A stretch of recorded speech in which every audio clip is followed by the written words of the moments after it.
ये कोई भक्ति मार्ग नहीं है। भक्ति मार्ग में तो साक्षात्कार होता है तो समझते हमें भगवान मिल गया, सब कुछ मिल गया, परंतु मिलता तो कुछ भी नहीं है। भक्ति मार्ग में अनेकों को याद करना पड़ता है।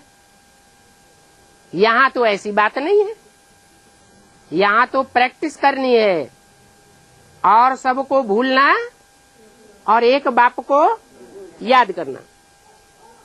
भक्ति मार्ग में तो पूजा करनी पड़ती है, भांति भांति की मूर्तियों को पूजेंगे, मंदिरों में जावेंगे, तीर्थों में जावेंगे।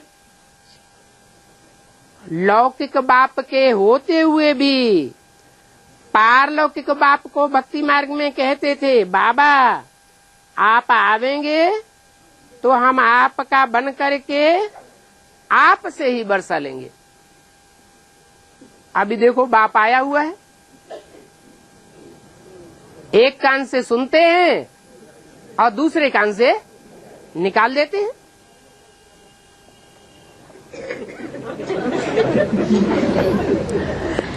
ज्ञान और भक्ति का ड्रामा में नूंद है। क्या नूंद है? आधा कल्प ज्ञान की प्रारब्ध है और आधा कल्प भक्ति मार्ग चलता है। ज्ञान से विश्व का मालिक बन जाते हो, ज्ञान से भक्ति विश्व का मालिक बन जाते हो। विश्व का मालिक एक बनेगा कि सारे ही बन जाते हैं? एक बनेगा तो ज्ञान लेने का फायदा क्या हुआ है? हाँ, यथा राजा तथा प्रजा। वहाँ प्रजा भी जो होती है, जैसे परिवार के बच्चे होते हैं, अपने माँ बाप को प्यार करते हैं, सब कुछ अर्पण करते हैं।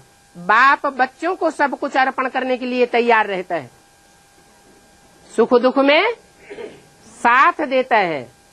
ऐसे ही वहाँ प्रजा में और लक्ष्मी नारायण में ऐसी आत्मीयता होगी कि प्रजा पराई नहीं दिखाई पड़ेगी और प्रजा वर्ग को राजा भी कोई पराया नहीं दिखाई पड़ेगा। और आज के राजा प्रजा की सारी धन संपत्ति खींच लो, विदेशी बैंक में भेज दो, प्रजा को मर जाने दो।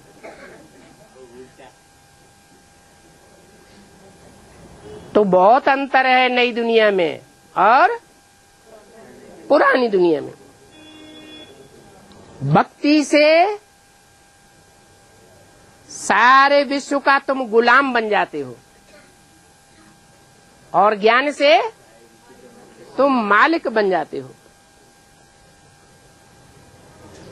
वहां नई दुनिया में प्रकृति भी तुमको रिगार्ड देगी।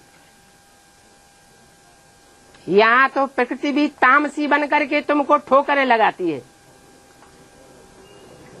फ्लड आता है तो कितने बोड़म बोड़ हो जाते हैं, आग लगती है तो कितना नुकसान हो जाता है, बरसात होती है तो कितना नुकसान हो जाता है, तूफान आते हैं तो कितना नुकसान हो जाता है। वहां नई दुनिया में ये प्रकृति के कोई भी प्रकोप नहीं होंगे, क्योंकि तुम तो अपने शरीर के 5 तत्वों पर ही विजय पाए लेते हो। तो जिसकी अपने ऊपर विजय हो गई, अपनी इंद्रियों पर विजय हो गई, वो सारे विश्व के ऊपर विजयी बन जाता है।